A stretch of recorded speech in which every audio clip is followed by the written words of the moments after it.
Welcome, you sick bastards, to this fine episode of the Hot Death Horror Podcast.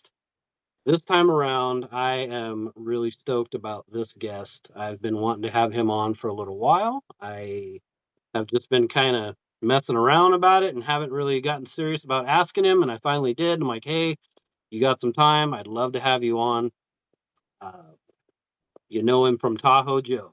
You know him from Ghost. You know him from The Flock. He's got some other stuff coming out, Target List, or that's already released actually. But he's in a little film called Target List. Lots of other stuff coming up. The ladies love him. A lot of the dudes love him. Um, just a super awesome all around guy. Like plays a hero in the movies, but is a hero in real life as well. Former Green Beret, current uh, pedophile hunter, Mr. Michael Rock. How are you today, sir? Hey man, I'm doing fantastic. Thanks for the great introduction. Yeah, absolutely, man. It's a pleasure to have you on. I want to get the whole Horror Dads universe in here at one point in time or another. I've had Dylan Brown on. I'm a huge fan of his. Him and I talk a lot on the side. He's helped me out a lot with my films that I've done. But you've been in both of the films that I've done. Really excited about the upcoming release of Lights Over Montgomery County. Yeah, yeah, yeah. Yeah, you're going to be playing the fabulous Rick Davis. Rick Davis. Think folks are gonna get a kick out of that. Tell us a little bit about yourself, man. Like, how did acting find you? Because obviously you've got a pretty interesting past. You're a former Green Beret. Yeah, And yeah, your yeah, job that you do now is kind of like a horror film in itself. I've yeah, yeah. I've It's I've you are got correct some on that. I've got some experience working in corrections with those types of people, and it's not a fun lifestyle, man. I don't recommend it to a lot of people. So just you know, Mm. with your personal life and then your acting profession, how did those things kind of meet? Yeah, well, so it all started. I grew up in Springfield, Massachusetts. Um, Single parent household, lived in the hood, got in a lot of trouble, stuff like that. But just one day, eventually, I took a look around and I was seeing who I was hanging out with and looking at my future. I was like, man, I need something different. And so I actually went to broadcasting school and to get into radio and stuff like that. Hmm. So I was at a radio station called Big D 103. It was an oldie station. And I was working there overnight, just doing like board operating producer type stuff. Hmm. And man, I hated it. I was hating it, hating it. Here I was, this kid from the hood that liked, hardcore rap music and stuff, and they were playing like Chubby Checker and Elvis Presley and the Beatles. And that wasn't my cup of tea. I was like, man, this sucks. So I decided to take a look at the Army website. And so I saw a picture of an M1 tank, and it said, "Do you want to explore an M1 tank?" I said, "Yes, I do." And so I called the recruiter. One thing led to another, and I became a tanker in the Army. 19 kilo is the MOS code. So I did that for 4 years. And when I was deployed to Iraq, I was in this makeshift movie theater, and a guy comes in and he says, "Hey, the Green Berets are here. They need this building for a mission. Everybody needs to get out." And so I left the movie theater and I saw the helicopter land and I saw the Green Berets get out. I was like, man, those guys are rock stars. And so that stuck with me for years. I eventually got out for a few years because I wanted to just be a regular guy and raise my family and stuff like that with my ex-wife. But I was never happy. And being a Green Beret was always something that just stuck in my head. And I knew I was getting older and I needed to go try to be a Green Beret before I got too old to do it. So I joined the Army again. I went to infantry basic training and all this other stuff and airborne school. And I went to 82nd Airborne. And then a couple months after getting 82nd Airborne, I contacted a Special Forces recruiter. So I went to what's called Special Forces Assessment and Selection, where they just beat the living hell out of you, for weeks at a time, just to see if you're good enough to attempt training, which training is anywhere from, It's usually a little bit over a year to up to 2 years, depending on which job you get. And so I got selected for additional training, to see if I could make it. And I made it, put on my Green Beret, and man, I love my job. Love my job. Um, After my deployment to Afghanistan, my body was just too beat up though. And so when I got back, my body shut down on me, and I had all the MRIs and everything like that. And my doc said to me, Mike, dude, you can't do your Green Beret stuff anymore. So you can either retire, take a full medical retirement, or we can hide you out and you can attempt, to stay hidden for the remainder of your career while doing paperwork. And I was like, man, I'm not that type of guy. Mhm. So I took the medical retirement. So during my retirement process, I was recruited into this new program called the Hero Corps, which stands for Human Exploitation Rescue Operative. Now, when this program first started, they were just recruiting guys from the special operations communities. So, Green Berets, SEALs, Rangers, stuff like that. And so I took a look at the recruiting video, and basically it was fighting child sexual exploitation using computer forensics. So taking down pedophiles using computer forensics. And I was like, man, dude, I absolutely hate computers, but I hate pedophiles even more. So let me go do that. Yeah. And so I transitioned out of the army, retired, started doing that.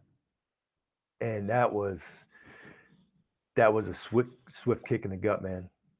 I went from being like this action guy, this absolute war machine, to sitting at a computer and watching the worst of the worst that humanity has to offer happen to children every day. This was my job, taking these computers and phones and going through them with a fine tooth comb and finding all this illegal stuff in order to get a pedophile prosecuted. And so my mental health really took a toll on me.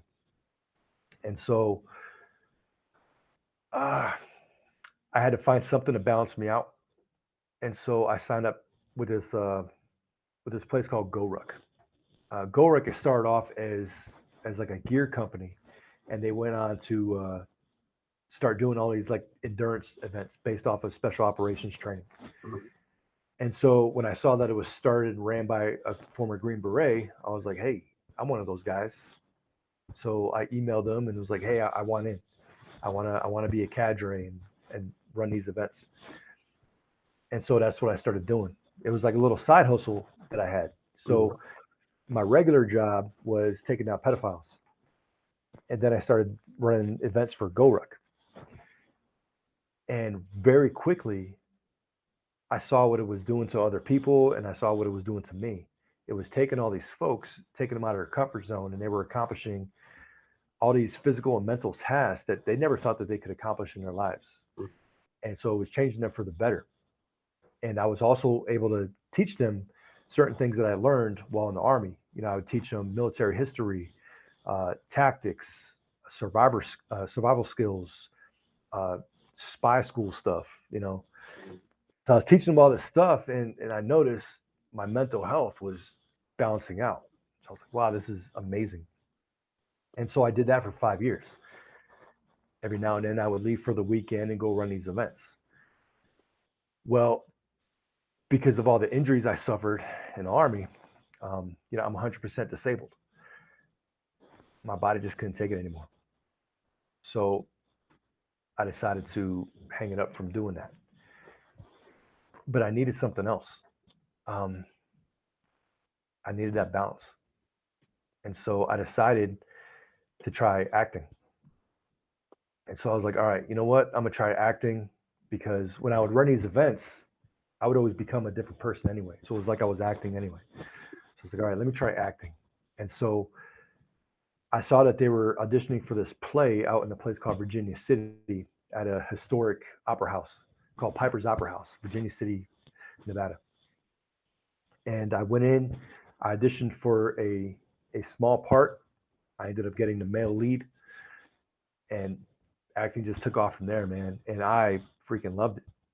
My first play, I was this women abusing, owner of a speakeasy. Hmm. My second play, I was Family Guy Bob Cratchit from A Christmas Carol with Tiny Tim on my shoulder singing Christmas songs. And then my final play, I was a male burlesque dancer. So I ran the gamut. Yeah. It was like everything. But so as much fun as I had doing that, it would also took up a lot of time. Also took up a ton of time. It was like 4 hours a day, 3 days a week that I was doing that stuff. So I was like, man, I have like no personal life. So let me quit this and let me go try movies. And so I decided to try to get into movies. And I got linked up with this Facebook group called the Reno Actors Guild.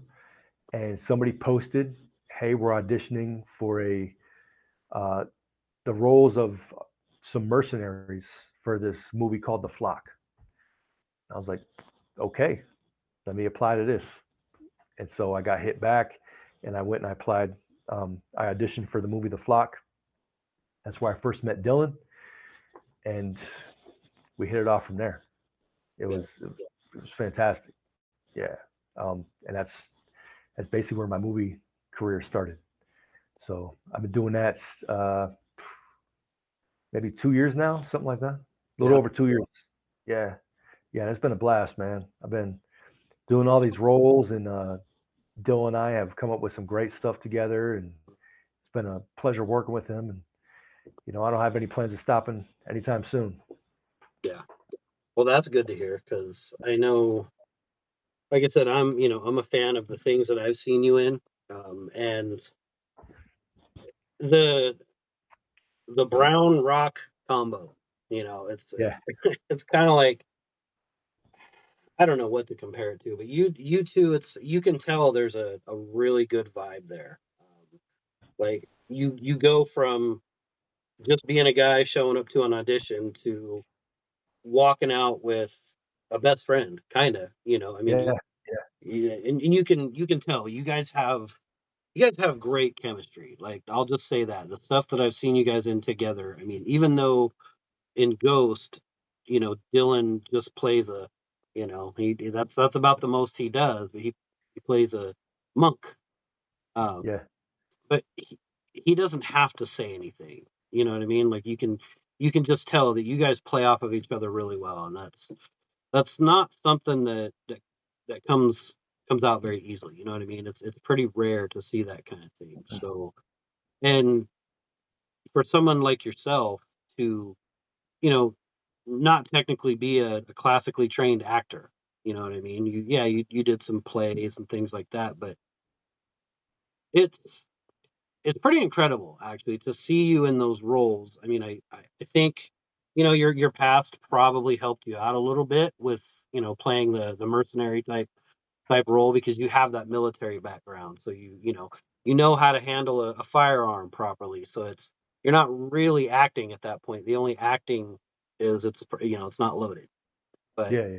um, I'm I'm excited to see more from you, is because I think your range is fantastic. I mean, you go from playing the kick-ass action hero to the little kind of smaller ish parts you've done in my stuff. The first one, the spoken, it was my first one. Sorry, it's not the And you made greatest it. in the world, but You made a movie, brother. I You I made a did. movie. A lot I of did. people can't say that.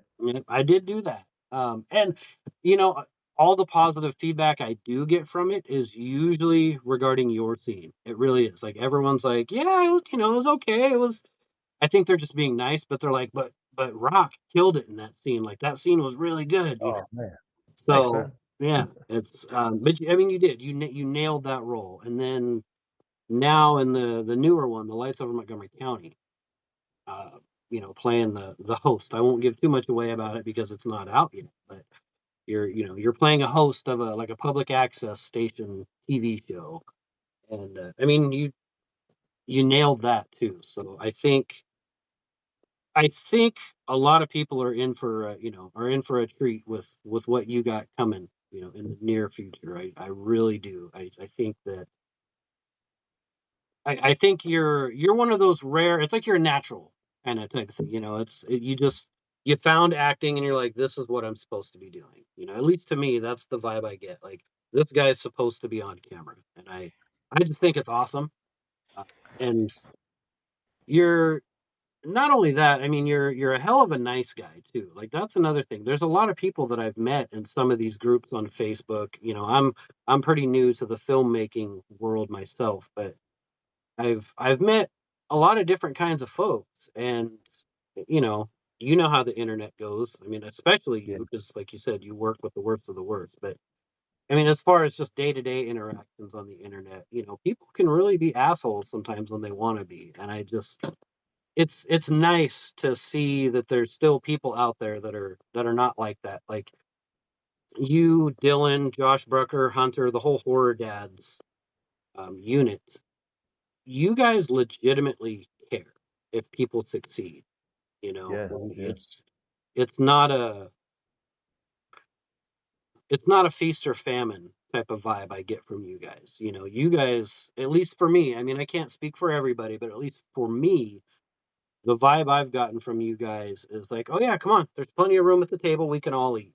yeah. Come on in. Exactly. We're gonna help you with whatever you need, and I do mean whatever. I mean, it's amazing how helpful you guys have been to me, and I can't help but think that just it's just part of who you are. Like I said, you're just a genuinely nice guy, and I feel like that's just who you are. It's you could you could probably kick somebody's ass, but you choose not to because that's kind of your past life. Yeah, I mean, just because I did all that cool guy stuff and kicking ass and taking names, like I don't need to constantly push that. Right, Like look at me, I'm a tough guy. I'm a tough guy. Like I know who I am. right. I know who I am, what I can do, what I've done, stuff like that. Yeah. I would just rather make the world a better place. Yep. So when people come to me like yourself, genuinely good dudes, who aren't sitting here trying to actually use people and stuff like that and just trying to have fun with life and pursue a passion, man, I'm all about helping. Yeah. And so are the other horror dads. That's just what we like. Yeah. And we talk like Dylan and I talk about you like in a positive light. Like we like you. You're an awesome dude. And so we love working with you. There's people that we know that we don't like. Those types of people, they kind of use up people and unreliable and all this other stuff. So we kind of push those guys aside. Yeah. And if those people came to us and asking for stuff, we know what their MO is. Right. So we're not gonna give our time because I mean, hell, time is one thing that we can never get back. Yep. So if we give some piece of garbage human our time, we're not going to get that back. We can use that time to help somebody who's a good person. Yeah. So that's what we do. I appreciate those kind words too, because that's who I am. I try to be a good person, make the world a better place. Yeah, It's not there's it's a shame that people do that. They go out and just use people and say, okay, yeah, yeah, I'm gonna get what I need out of this person, then just kind of move on. I've yeah, known yeah, people like that, and I see. I'm not even a well-known filmmaker yet. I mean, a few people are kind of there's some people jumping on the bandwagon for the Lights Over Montgomery County. I'm kind of excited about that. I really am. There's a few, there are a few people that I guess I could call fans that are kind of jumping on like, oh, this thing looks great. But at the end of the day, like as filmmakers, we share our screeners sometimes. It's like, hey, you want to check this thing out? Just let me know what you think before it's widely released. And I have had I don't know, more than a handful of people, offer like, yeah, I'll check it out and I'll give you a review or I'll give you some feedback. And then it's like crickets. I give them the screener, something that I worked hard on yeah, and something that is, I eventually hope to make money on. I literally just give it to them like, here you go, watch this for free. And then it's like crickets. And then, you hit them up again. It's like, hey, what'd you think? How'd I do? And blah, blah, blah. And nothing. And I mean, man, that makes me so mad sometimes. I'm Yeah, like, yeah, really? Like, what? yeah. Why are They you just just want an to use you awful for a free person? movie. Yeah, They basically, it's just, like you just that's saw a it. free movie. Thanks, Yeah, yeah, So, but I won't get too far into that. That's kind of a downer conversation. But it it's nice to see that there are folks out there like yourself and Dylan and Hunter and Joshua. That's kind of where I was going with that. It's nice to see, especially in a profession like this. Not that I can call it a profession because I don't do it for a living, but hopefully one day maybe. But it's just nice to see in the world nowadays. It's nice to see that there are folks out there that legitimately want to help, and I'm thankful I found you guys, and it will be nice to one day meet you guys in person, go down there, film. I've got something in the works right now that I would really just love to film down in your guys' neck of the woods. So yeah. more to come on that. Come on down, brother. My house is your house. Open door. Yeah, well, that'd be fantastic. And I did have a little thing here prepared that's I guess was kind of supposed to be at the beginning of the show because it's a new little segment I created called awkward icebreakers. It was with Dylan. I called it something else. I think it was like awkward shit to ask to break the ice or something. I was like, yeah, it's too long, so we'll just call it awkward icebreakers. All So right. if you're willing and ready, it's just 10 questions. Don't think about it. Just fire out the first answer that comes to mind, and just kind of a little bit more for folks to get to know Michael Rock. You in? I'm in. All Let's do right. it.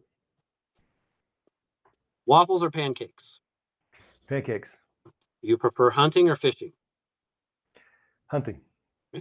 Star Trek or Star Wars? Star Wars. Summer or winter? Summer. Favorite vacation spot? Ah, man. Springfield, Massachusetts. Okay. Favorite horror movie? Alien abduction. Would you rather be the richest man in the world or be able to live forever? Richest man in the world. A man. Would you rather explore outer space or the deepest ocean? Deepest ocean. A man. Can you dunk on a regulation hoop? No.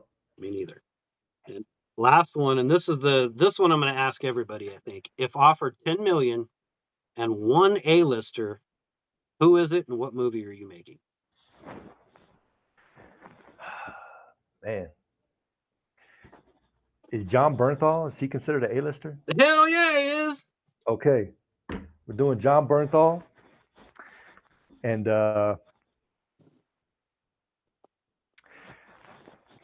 we're remaking Ghosts with a lot of money. There we go.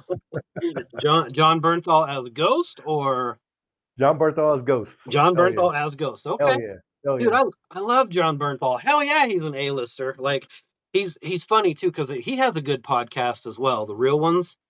And he's a Yeah. super Yeah. super humble dude. Like I don't think he would call himself an A-lister. I really don't. But I consider him an A-lister. I mean, he's on The Walking Dead. Well, was on The Walking Dead. He was the Punisher. He's been in, I mean, Yeah. a ton of movies, and I don't think I've seen a bad movie with that guy in it. Really, I Yeah. mean, After watching a few episodes of Real Ones, I was like, dude, this guy's legit. Like, he is. I don't hang out with many people in this world. Mhm. John Bernthal is somebody I could see myself hanging out with. Yep. Yeah. Yeah, I Yeah. I He's would not love. he's not full of himself. He's like very down to earth, No. chill, just seems like a solid dude all Yep. around. Yep. And he's got a little bit of a history, a little bit of a past that he's not afraid to, not ashamed of. You know what I mean? So I think that Yeah, kind of yeah. helps keep him grounded because he's like, to me, he seems like one of those dudes. It's like I'm just one of the lucky ones that made it, man. Like I came from a bad place, and I'm just one of the lucky ones that made it. And I think that that's cool as hell. Like he's he's not full of himself, like you said. Yeah, I'm sure he's got more fame than he's willing to admit, and I'm sure he's got a nice, healthy bank account, but he doesn't go around flossing. You know what I mean? He's Yeah. in the roles that he takes too. He seems like he's a fan of indie work, because he's done some smaller films, taken on some smaller roles. Like he doesn't seem like he just has to be the star all the time, and I respect that. I think that that's cool as hell. So a Ghost remake with John Bernthal as Ghost. I Yeah, would yeah, see that. I would go to the yeah, theater on release day and see that. yeah. Now, with that said, that's not saying I'm taking a hit on Ghost. Like, Right. I love the movie. I love Ghost. Like, it's Yeah. a fun movie. But man, give it like a $10 million budget, John Bernthal in there, Oh, bro. oh, yeah. No, I mean, yeah, you guys nailed that movie on the budget that you had, but yeah, 10 million, even without John Bernthal. If you guys had $10 million, I think that movie would have just been. I mean, it's already great. My son and I were actually just talking about it before we started the podcast, and because he wanted to meet you and everything, and I told him I was like, yeah, because you like Tahoe Joe and Ghost. And he says, well, I haven't seen Ghost, but I know you've seen it like 7 times. It's it is true. I've watched Ghost a lot because to me it's probably it's hard to call it my favorite that you guys have done because between Ghost and Tahoe Joe, I mean, two completely different movies, Two completely different. Yeah, yeah, yeah. but Which is cool. It shows our it range shows there. your range. Yeah, they're So both so well done though, and I mean it's hard to imagine actually how they how they are both so well done on such a budget, which showcases your guys' talent is what I'm getting at. It's like you didn't have a huge Hollywood studio backed no, project, you didn't have any of that, and yet you made these movies. Tahoe Joe especially, like I kind of want to dig into that a little bit. Tahoe Joe is I constantly see it get brought up in conversation with Exists and the Lost Coast tapes and Willow yeah, Creek. Like how does that make you feel knowing that you guys went out and made this thing on like what $1,000 or something like that? I mean, you yeah, literally yeah, you kind of just you went out in the woods and you're like, all right, let's see what happens. How does that make yeah, you feel yeah, knowing that you were in a movie now that probably a million people have seen and compare it to the greats like exists? yeah. I mean, at first, uh, man, I was shocked. I was shocked. But now I'm just filled with pride, Hmm. about it, and grateful as well to Dylan for asking me to be part of Tahoe Joe as well. After he worked with me on a flock, he came to me and said, "Hey, I have this little passion project I've been thinking about making for a good while now. It's about a Sasquatch in the Sierra Nevada mountains. Are you in?" And so I decided, yes, I'm in. Let's do it. And just had a blast making it, man. Just Yeah. a couple of bros out in the woods having a good time. Hmm. And yeah, and so to see compared to Exists and Willow Creek and stuff, and some people even put Tahoe Joe above Exists, Hmm. which Exists is like, my goodness, Exists budget here, Tahoe Joe is like way down, you know. So to see the comparisons there, it's absolutely amazing. Oh So yeah. we are super pumped about Tahoe Joe too, and that's one thing I take real great pride in with Dylan and I is how much we can do with so little. Hmm. We take such minuscule, tiny budgets and make the most of it because we go out there and we're not burning bridges. We're making great connections, Hmm. and not because we're trying to use people, but just because we just generally like this person and that person, stuff like that, and Yeah. people can see that. So when it comes to locations or we need people to be in the movies, people are super quick to jump in. Oh hey, I have this location that you can use. Oh hey, I have this. Hey, what about this? Hey, I'll be in this movie if you need me. And so we take all this stuff and we just create magic and we don't spend any money. Yeah. And that, see, for me, this is just like a side quest for me. You know, one Hmm. of my forever side quests. And Dylan and I talked about it. And when it stops being fun for us, that's when we're going to pull out and stop making movies. Well, this is fun. Yeah. As long as him and I are making this stuff, we have our little connection going on, and it's a blast, man. It's a blast. I absolutely love it. I'm grateful for it. Very thankful, Hmm. and I'm super happy to see that people like yourself and other folks like what we put out. Yeah. Especially again with the budgets that we have, the fact that it's getting brought up with some of the heavy hitters is that's unbelievable. Yeah. When I first saw Tahoe Joe, that was actually before I knew any of you guys. I didn't know who you were. I watched Tahoe Joe, and to me, I actually thought that it was another big Hollywood studio found footage, mockumentary movie. Yeah, I really enjoyed it. And then I don't remember how it got brought up, but somebody was talking about it in one of the found footage groups on Facebook, and Dylan was in there replying, and I'm like, "Oh shit, that's the dude that made the movie." And then I yeah, think you replied to somebody else, and I was like, "Oh shit, he's in the." I was like, "How does that happen? Why are there famous yeah, people in this little Facebook group?" 'Cause I legitimately thought, I was like, "These guys are famous. How is this? Nobody gets to just talk to famous people."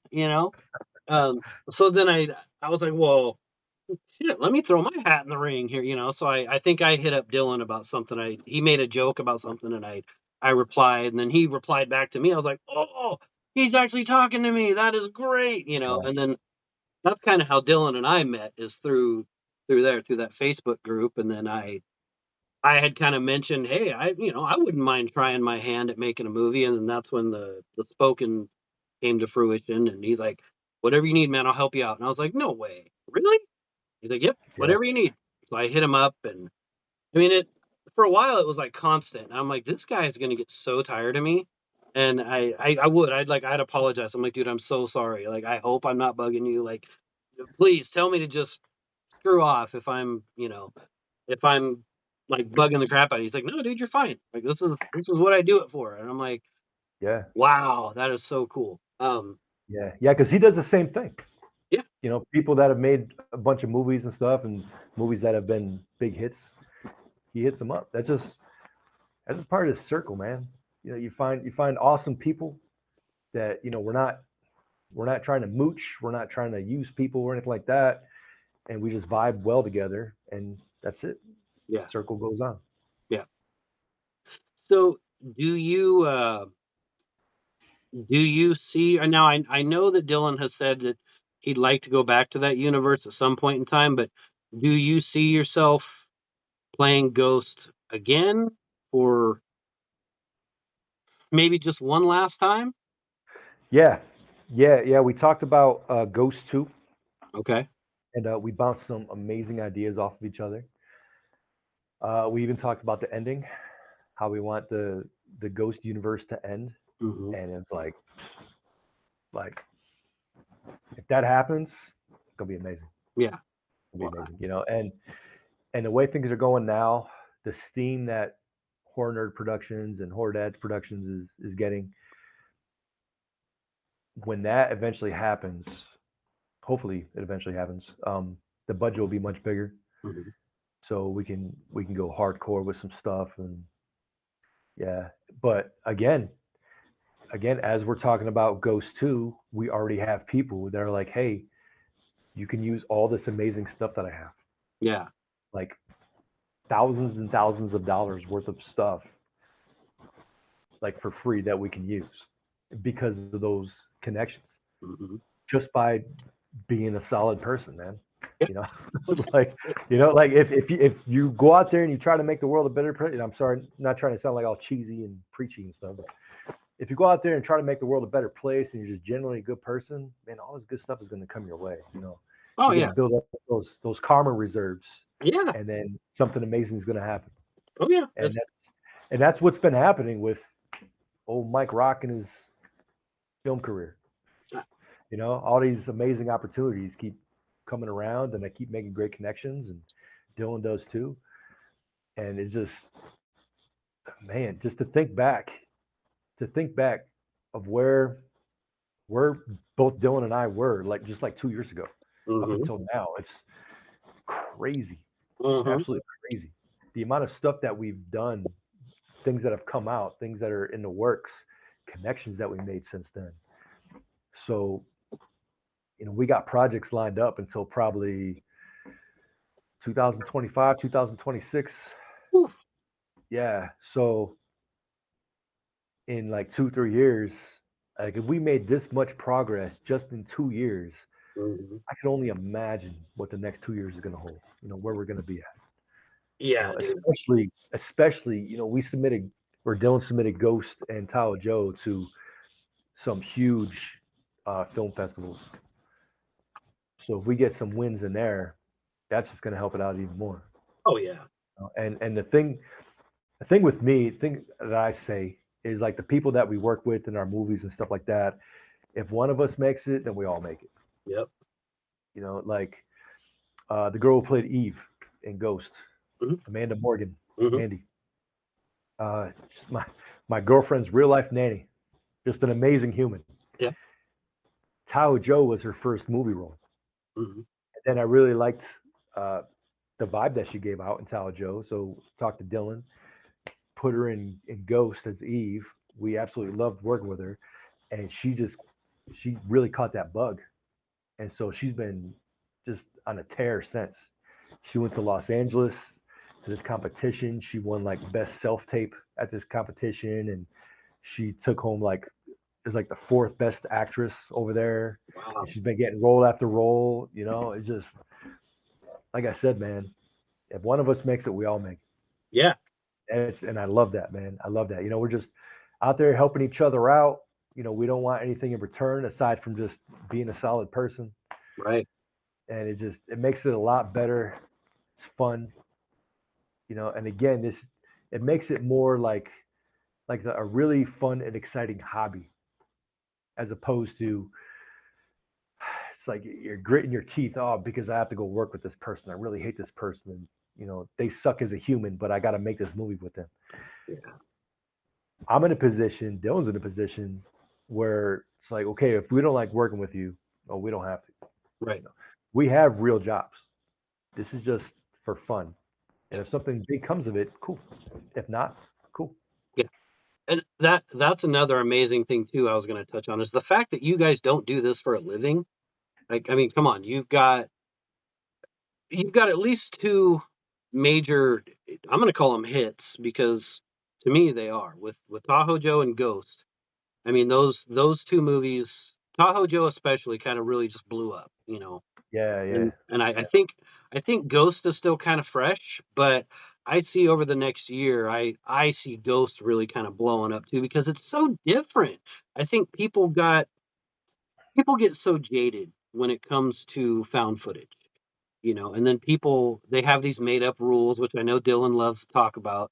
People have yeah, these made up rules for what found footage should be and all this, and it's like you guys, I'm not going to say you broke every one of the rules, but you broke a lot of them. And you made yeah, this freaking phenomenal movie, not to mention with Vernon Wells in it. I mean, that guy, I'm going to consider him an A-lister as well because he's been around for a long time. Uh, he was in Commando, he's in Mad Max. I mean, this dude's been in a lot of movies. And now yeah, you can say, like, yeah, I've been in a movie with that guy, and yeah, for this not to be your everyday profession, like that's a pretty significant accomplishment, man. I mean, that really is to just say, we just kind of started doing this one day because it was fun and it still is yeah, fun, and you've already got, that kind of a heavyweight name on your resume worked with. You've got two hit films.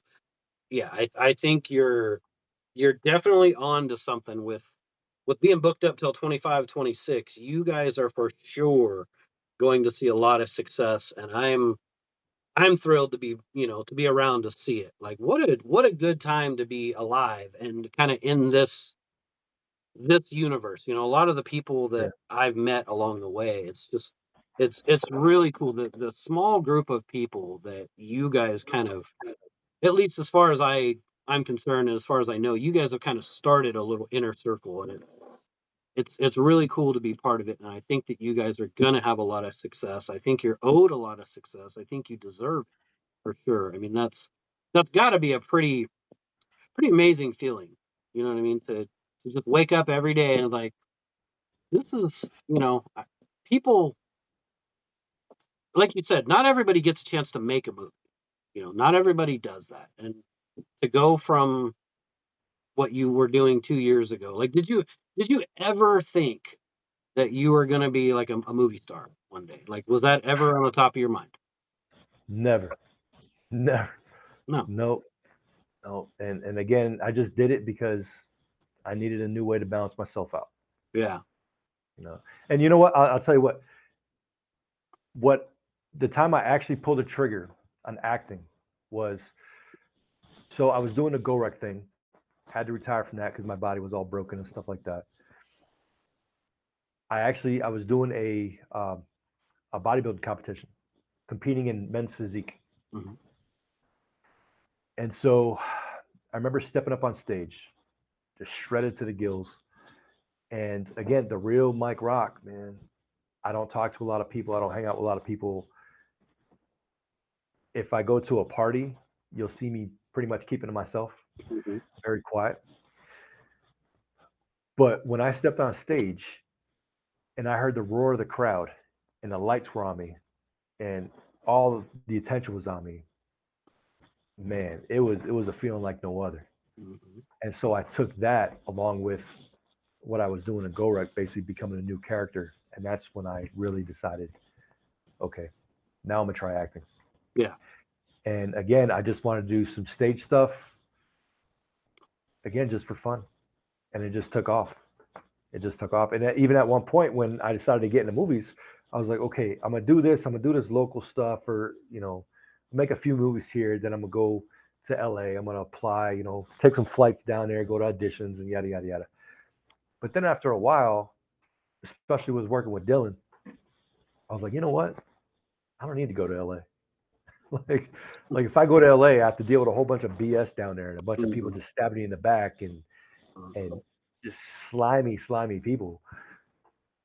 I'm over here in Reno, of all places, just having a blast, just Hmm. having a blast making these movies. And so I decided, you know what? That's it, man. I'm good. I am happy in Reno. I'm happy doing what I'm doing. So I mean, if somebody ended up calling me from LA saying, "Hey, we want you in your movie," or "We want you in our movie," Hmm. cool. But like, I'm not interested in going to all the casting calls and all this other stuff. Right. So Yeah. yeah, Um, this is fun, man. It's fun. it shows. It shows in your work for sure. That that you guys are having fun with it, and I think Yeah, that's all that matters because this. It's not what I do either. Like I have a day job as well, and to find this was kind of came at the perfect time in my life as well, because I don't have a military background. My dad, Vietnam veteran, my brother, Operation Iraqi Freedom veteran. Me, I was a pot smoker chasing tail. I wasn't mature enough to make that decision. So I don't have a military background, but I grew up in a place, in Washington, in Tacoma, Washington, it's about a half hour outside of Seattle. Wasn't the best area, to live in at the time in the 90s. There was a lot of gang stuff there too. I wasn't part of any of that, but I lived around it. So yeah, I as well come from a little bit of a background that I'm not proud of at times. I don't have like a criminal record, but I have dealt with the law enforcement in the past, but I changed that around after high school. Once I finally grew up a little bit, I mean, my 20s, I was still kind of a bonehead, but mhm, that's when I kind of started to put it together that, okay, I need to actually do something with my life. And that's when I worked in corrections for a while.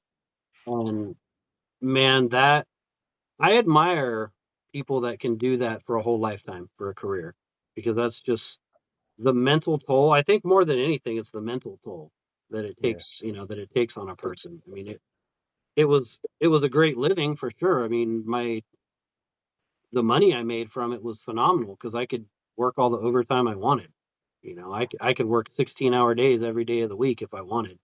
mhm, But it was hard. It was really hard, and I didn't have like you said, you couldn't do the Green Beret stuff anymore because your body just kind of shut down. I I didn't have any of that, but mentally I was shutting down. And then I went through a really bad time where I struggled with alcoholism for a long, long time. And, mhm, proud to say I don't anymore. I haven't had a drink in over 2.5 years now. So I've gotten away from that. Is kind of where I was going. But it's Mhm. for me, it was kind of like the perfect time for this to find me as well. Like it because it found me for sure. I wasn't looking to make movies. I mean, of course, I've always thought it would be really cool because I'm a fan of movies. I watch movies. I watch TV shows. I'm a fan of the entertainment industry, but I never thought for a second that I would be making movies, having conversations with you and Dylan and Ron Chevry and Ash Hamilton and all these guys that I've met along the way. Yeah. I never envisioned that. And it was just like one day it kind of threw itself in my lap. And it was like, whoa, wait a minute. This isn't where I was planning on going. And Yeah. I'm just so glad I did because it really is it's a game changer. It's so much fun. And I don't plan on stopping anytime soon either. It's just it's so much fun. And that's kind of touching on what you said about going to LA and dealing with all that BS. Sure, I mean if somebody called me and said, "Hey, we'd love for you to come down here and work on this project for Yeah. such amount of dollars," of course I would do it. Would I move there? Hell no. I don't think I grew up on the West Coast. I was actually born in California. I grew up in Washington, and then we moved to Texas about 3 years ago. So Mhm. I'm not from here. Um, but I wouldn't go back to living. Sorry, my light just turned off. I wouldn't go back to living on the West Coast. And California is a hard place to live, man. Like it's really expensive out there, and it just Yeah. it's a different kind of lifestyle. So I don't think I could do it. Um, but I that was kind of a ramble for no reason. But um, with with the things you got coming up, what can you talk about? Let's see here. Let's see. We're gonna start filming Tahoe Joe 2 here pretty soon. So Tahoe Joe 2 is gonna be wild, man. It's gonna be a Mhm. wild ride, and I am super excited to start filming that. You know, we have some great locations picked out. We have some great folks that are gonna be part of it. So that so when people watch Tahoe Joe 2, they're gonna want to go back and watch the first Tahoe Joe Okay. because then they're gonna be like, ah. Okay. That's all I can really say about it, you know. Right. Uh, let's see. What else we got? Lights Over Montgomery County, by far the best movie I've been part of, coming out soon. Wow. Best movie. You are a good actor. So that was super fun, man. That was super fun. I enjoyed that one. Let's see. Uh, Ghost 2 eventually.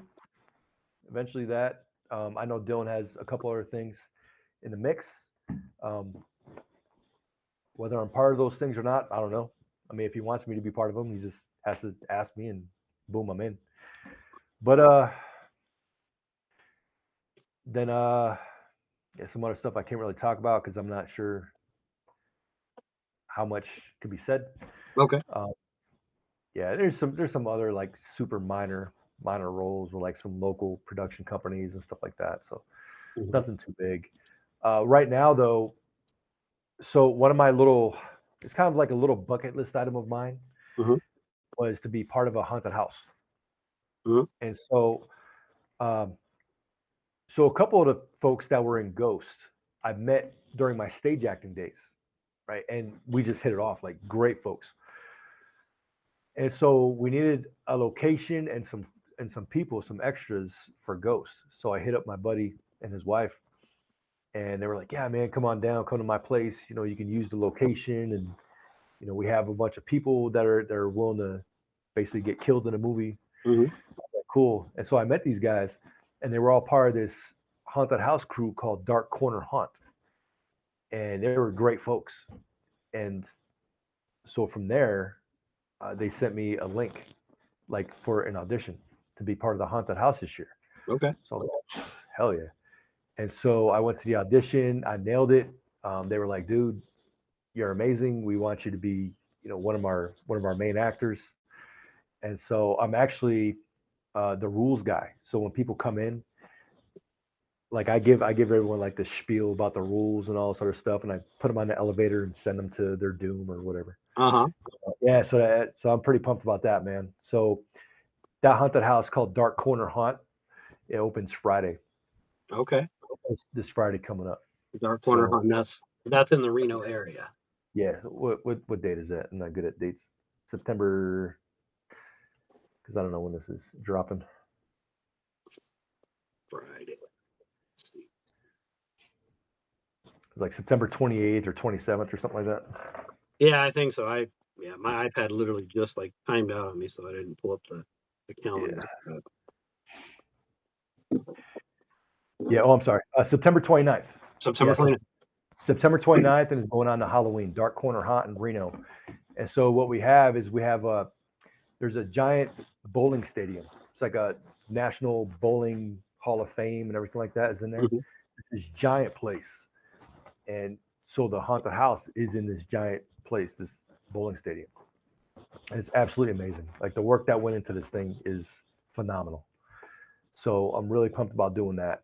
So since I'm doing that, I kind of, I haven't really applied, for auditions for anything else or anything like that. So I want to focus on that because, again, aside from my regular job, which is a full time gig,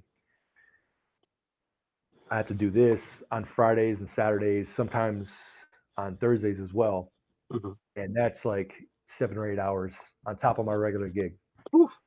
Yeah, yeah, but it's a little bucket list thing, and I get to improv and Yeah. just have a good time with it. They let me have creative freedom, Yeah.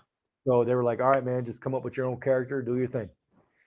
And Oh, so I came up with my own character, and they a couple of the heads were there to. We had like a friends and family night, so a couple of the heads were standing by me just to kind of watch what I put out, and they were like, "Yes, roll with that." So okay. so it's gonna be a blast, man. Yeah. That's cool. That would be fun. I don't know that I've ever thought about doing something like that, because I'm a little bit of an introvert. I think once I kind of break out of my shell and I get to know people, I liven up a little bit. But as far as something like that, I don't know. We did something a few years back with when my kid was in Cub Scouts. They had like a haunted woods thing, and I did that. That was pretty fun. But to be part of an actual haunt that's kind of well known, Yeah.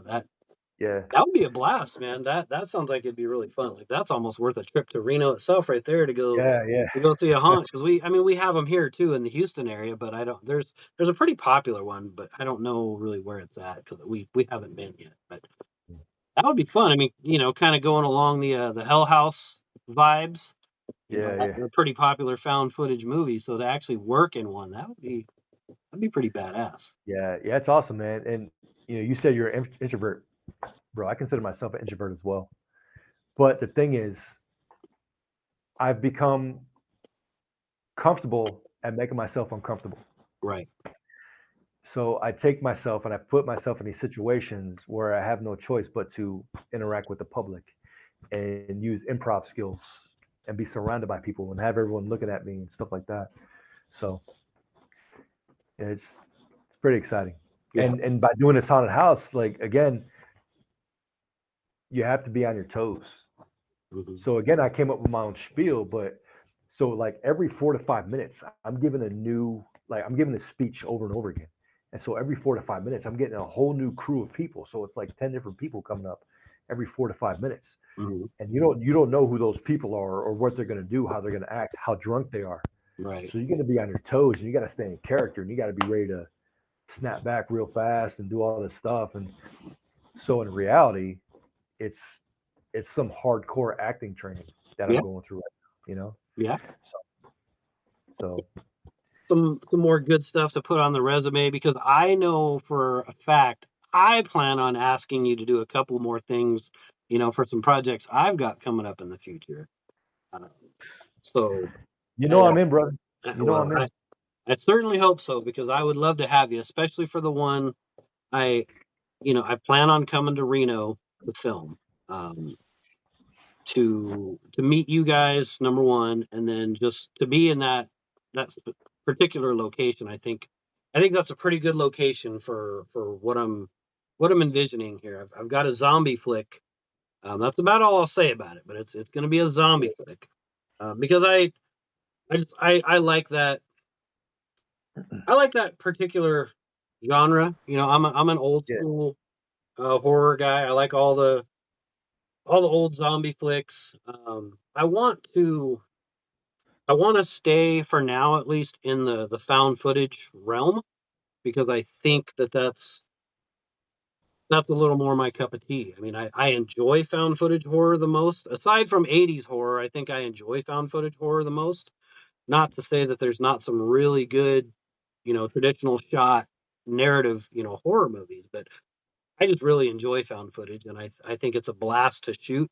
It makes it a little bit more challenging. I think a lot of folks will say different. I've heard people trashing it. Oh, it's easy and it's lazy. I don't think it's easy or lazy at all to shoot a found footage movie because number one, you have to find a reason why there's a camera going at all times, and you have to make it interesting because it's at the end of the day, you want people to buy what you're selling. You want them to think Yeah. that what they're watching is real, while at the same time, like they know they're watching a movie, but you want them to kind of question it a little bit. And that's, again, you guys nailed it with Tahoe Joe. It's If anybody didn't know any better and they were just watching that, they would probably think that that's a real documentary, you know.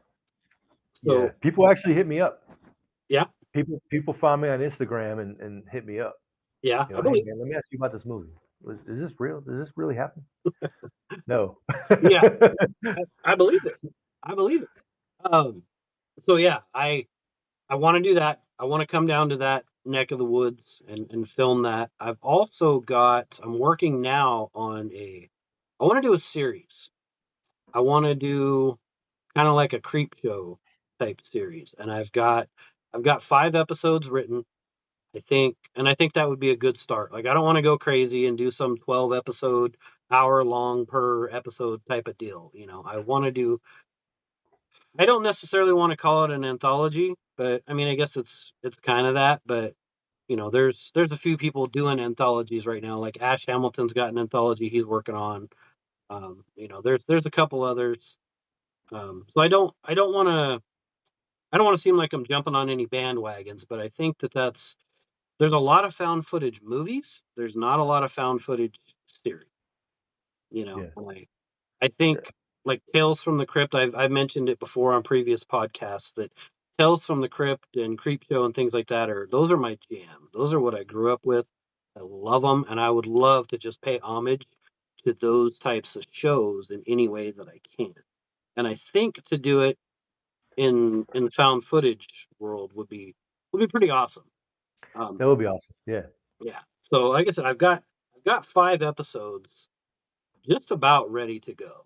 So maybe someday off camera here we'll talk a little bit and I can pitch you a little something for that. And then like I said, since I'll be in Reno for the zombie thing, John Potash is executive producing that.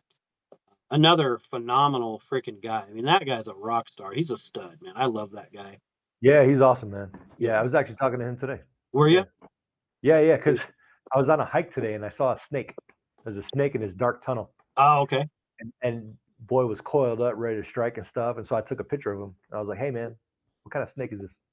So, because Potash is Yep. a snake handler in real life, has all these Yep. snakes, and yeah, Yep. yeah, awesome guy. Was it venomous?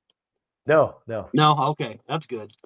yeah, Yeah, snakes, man. Oh my goodness. I'm in Texas, so we have our share of snakes too, and that I'm not really afraid of snakes. They don't bother me too much, but I'm not going out of my way to play with them for sure. yeah. We have a John. lot of rattlesnakes around here. I bet. Yeah, I bet. Yeah, I've been hiking in the hills a bunch. See rattlesnake. Usually at like dusk, they'll come out and stuff, and Uh-huh. they're going a trail. But they'll see humans come in, and they'll kind of rattle and be like, "Hey, guy, I'm here. Watch yourself." Yep. And then usually they'll just scatter around, like just take off. Yeah, yeah. They don't typically want too much to do with people. That's one thing I've Yeah, noticed. They don't want too much to do with people.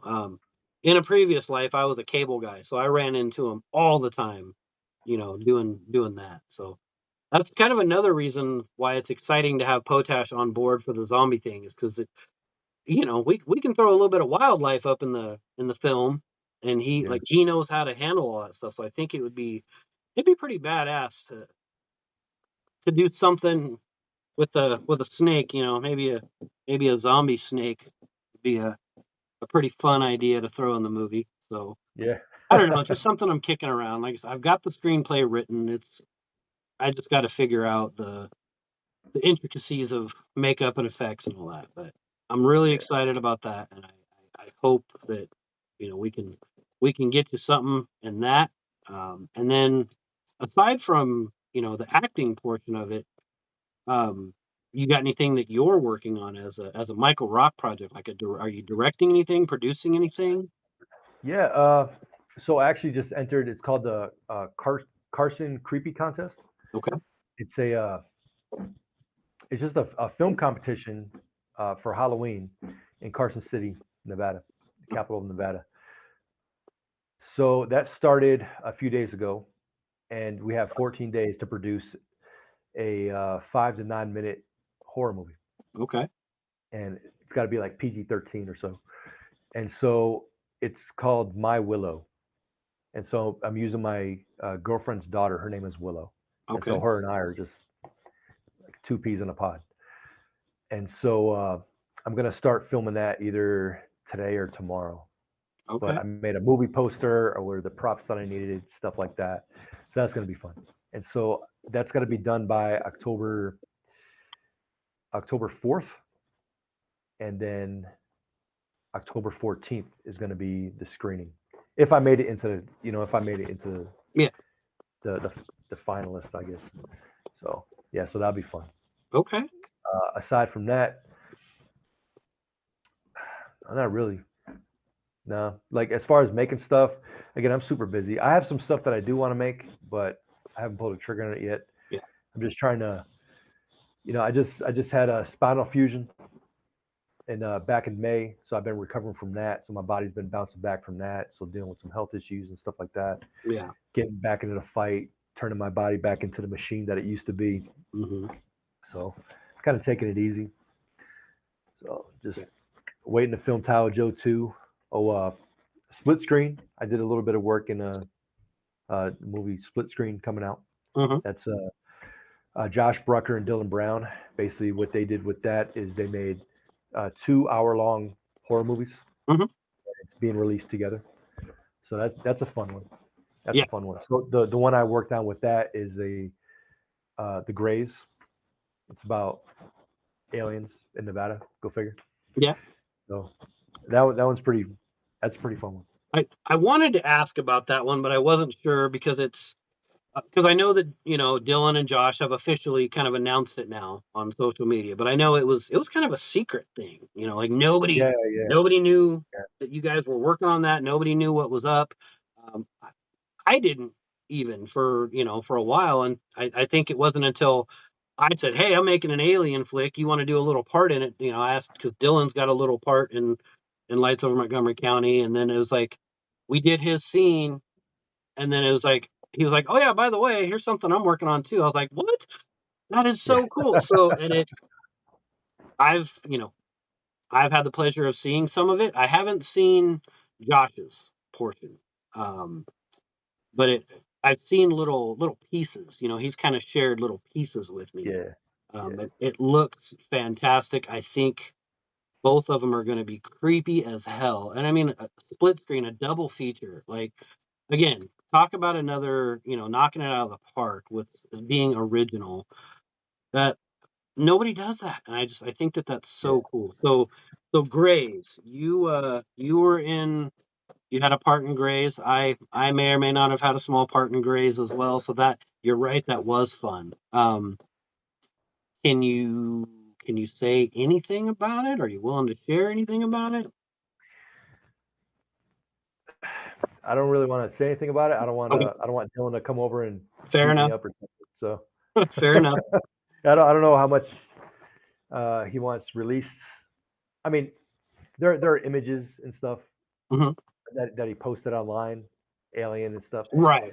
Now, so the Alien and Grays, I will tell you this: out of all the movies that we've done together, the Alien is my favorite. Yeah. The Alien is my favorite because so not many things creep me out. Aliens creep me out. Hmm. Aliens are my bugaboos because you get some crazed serial killer, whatever. It's just a dude. I can kill him or whatever. It's no Right. problem. But and then like monsters and all this other stuff is like okay, that's slim chance that's gonna happen. Sure. Aliens, I believe in aliens, Yep. and so me, I think aliens, an alien invasion could really happen. So alien stuff has always creeped me out. Yeah. I, And so this movie and even Lights Over Montgomery County, like I remember that first clip you sent me of Lights Over Montgomery County. I was like, bro, that's disturbing, and I was like legit disturbed. Yeah. yeah. So so I like it, man. I think it's real creepy.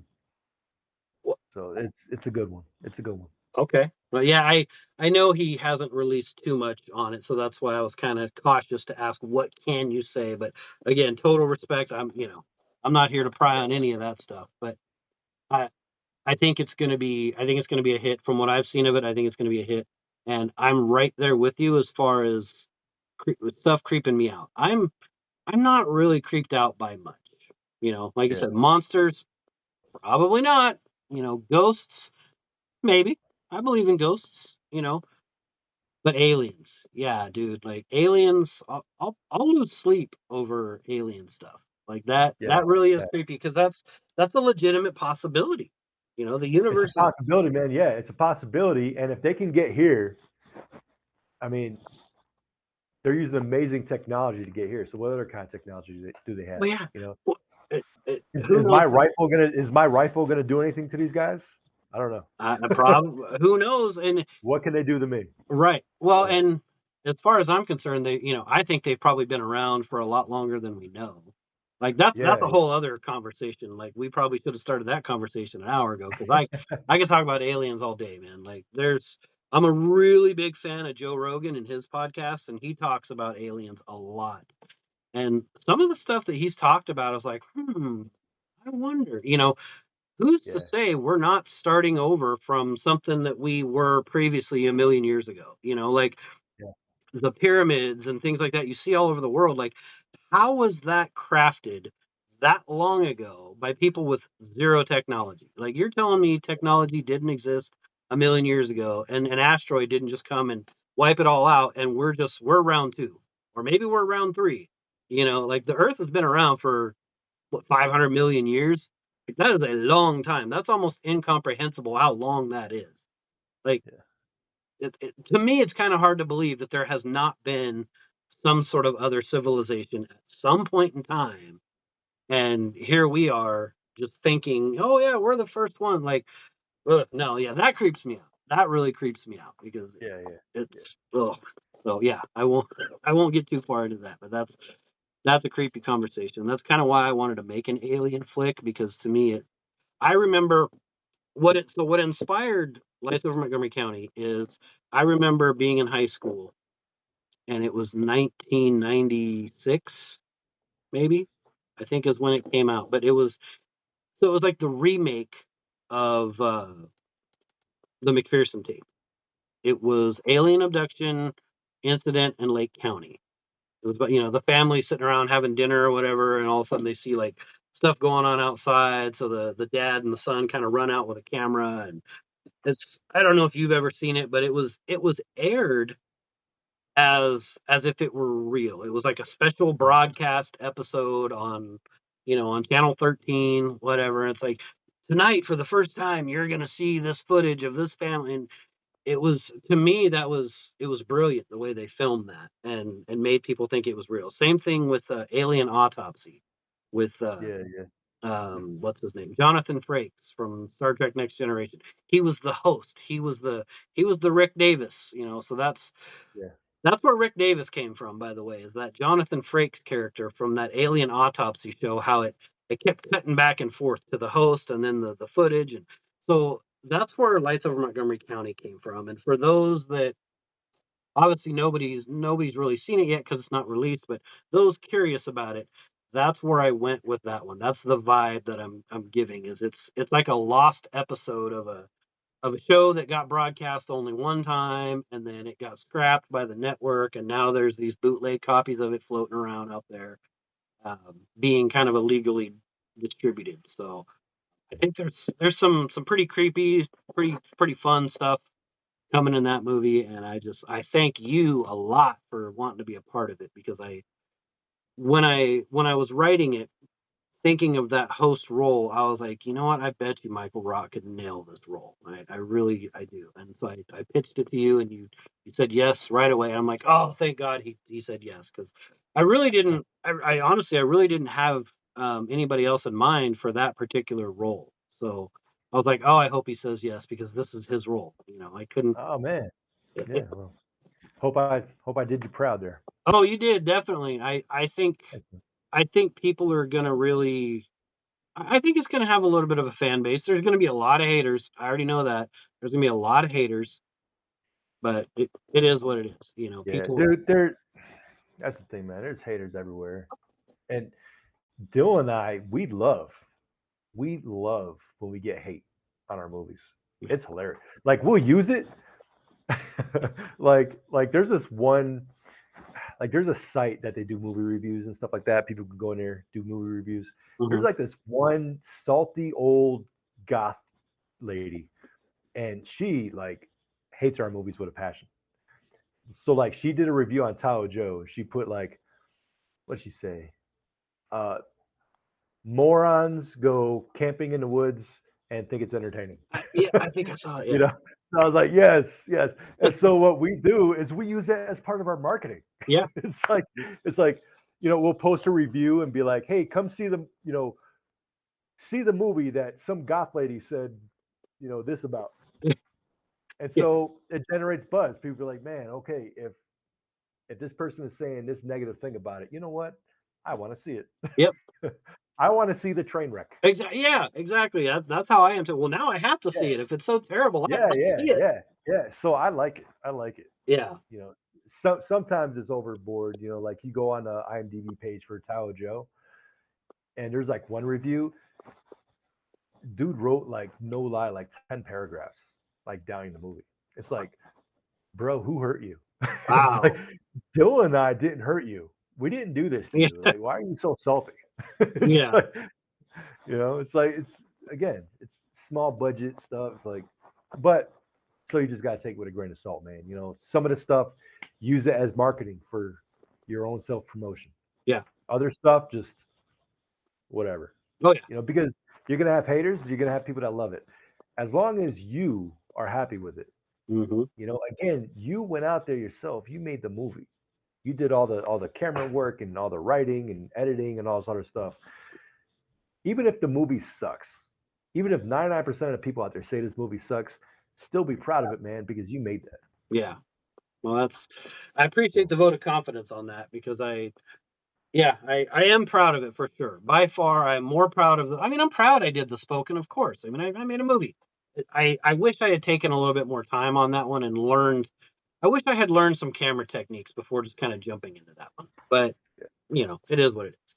But with this one, yeah, I'm not too worried about the haters. I'm a pretty even keel kind of laid back guy. I don't typically get too much into the internet drama. I have been known to kind of get a little defensive once in a while on some of these social media posts, but only when people start kind of getting personal. I don't yeah, yeah, I don't care if somebody says, "Yeah, I didn't like your movie because I'm not a fan of aliens." Okay, hey, thanks for watching, man. Sorry it wasn't your thing. But when people come out and they're like, "Oh, this sucks so bad and it's just a pile of trash, and this director shouldn't be marketing it this way." Like, the way I've been marketing the movie, I've been getting a lot of hate.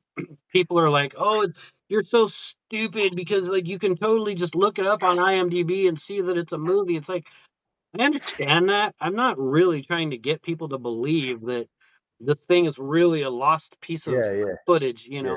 I'm having fun with it. Like, Yeah, don't have attack fun. my fun. Yeah, don't attack my fun. Like, Shit, bro. don't get personal with it. And I'm okay. I can totally handle the hate. But like, there was a guy the other day that kind of was like, "What is this spam BS?" Blah blah. And I'm like, and I kind of just started talking shit with him. I wasn't really like super offended, but I just kind of started talking shit with him, and it was going back and forth. And then he kind of just started to get a little bit more personal with it. I'm like, all right, I need to stop because this guy's gonna piss me off, and I don't want to go down that road. That's not why I'm doing it. That's not why I'm posting about it. Like, I don't want to get in these little pissing matches with trolls, basically. I don't. Yeah, you know what? So there was a guy in one of those groups that, man, this dude hated, absolutely hated Ghost, I know right? who you're And so talking this guy, about. yeah, this guy would constantly trash Ghost, and so like it was to the point where it wasn't even funny anymore. It was just like sad. It's like, again, bro, who hurt you? Yeah, And so Dylan messages the guy, and he totally changes his tone. He was like, I expected something more like Tahoe Joe, and it wasn't Tahoe Joe. mm, But the guy started being nice and even asking Dylan for some advice to make a movie and all sort of stuff, and just kind of defused the bomb. yeah, It's like, I don't know, man. So some of these people, I don't know, like they're having a rough time in their life, they're having a bad day or something like that, so they don't really know what to do. yeah, So it's like something inside of them is telling them, okay, if I attack this person and make this person feel like crap, I'm gonna feel better about myself. yeah, No, so you just get so if the attacks seem personal, more than likely it's not personal. They're yeah. just because they don't know you. Right. They don't know you, man. They're Yeah, just something is triggering their minds, their brains to attack you, and yeah, that's why you just kind of, all right, buddy, yeah. on to the next one. I'm still gonna make these movies, Right. crappy or not. I'm still gonna make the movies. Yeah. If you don't like it, well, don't watch it. Yep. When you see this new movie come up by Michael Rock or whoever else, like, okay, you have the opportunity to watch it or not watch it. Right. You didn't like the other three movies, so why are you going to watch the fourth? Yeah. You know, so Well, and again, just another testament to your guys' character, how you can, because I know exactly what guy you're talking about. Um, I don't remember his name, and I wouldn't say it if I did, but I know exactly who you're talking about, and he was. I mean, he was just every chance he got was like, boom, this movie's terrible. yeah, So yeah, just a testament to your guys' character, how you can take that and be like, look, man, we didn't hurt you. Like, we're just trying to make movies. That's all we're trying to do. And if you yeah, hated it, whatever. So to hear, because I didn't know that, to hear that Dylan messaged him was like, look, bro, like, chill out, and then now they're kind of, I'm not gonna say friends, obviously, but now it's the guy changed his tone. yeah, yeah, That's yeah. really cool. Again, another testament to your guys' character. That you guys are just phenomenal guys, and I think that's a good spot to end on, man. I mean, we're at about an hour and a half now. I don't want to take up a whole bunch of your time. I feel like I could sit and talk with you all day because you're just a really cool guy to talk to. But Thanks, man. um, hour and a half, I've taken up enough of your time. So is there anything else you want to throw out into the universe before we cut this off here? Uh, Man, you know what? So one thing I learned about a handful of years ago is finding balance. All right, so this has nothing to do with movies, but if you're struggling in life, if things are hard, if work sucks and you're coming home and you're depressed all the time, you need to find a good balance with yourself. Go out there. If work is really hard, instead of coming home and drinking and complaining about work, go out and find a new hobby. For me, that was movies. I found movies, started making movies, give me that balance I needed in life. You know, Stay away from the drugs, stay away from the alcohol. Try to make yourself happy, man. Balance is key in this world, man. So maybe that's not what you want to hear, but I've been through some crazy stuff in my life. I've been through, divorce, suicidal thoughts, substance abuse, PTSD, survivor's guilt, combat, all this stuff. And man, if I can make it, everybody else out there can make it.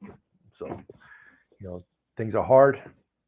Work on yourself, man. Find a balance. Find something you enjoy doing that has nothing to do with, say, what you do for a living. Right. All right. Work on you being happy. Powerful words, man. I mean, whether it was, and of course, it's what I always want to hear. Positivity. I always want to hear positivity. So I think it's beautiful, man. And somebody out there, hopefully, somebody will listen to this and hear that and know, okay, yeah, maybe there is something else out there for me, because like I said, you having your background there, there's obviously something else out there for you now. My background struggling with addiction, there's something else out there for me. I'm glad I found it. So thank you for saying that, because that really is that's powerful stuff. And I'm glad you said it and mentioned it, and it just shows how beautiful of a person you really are.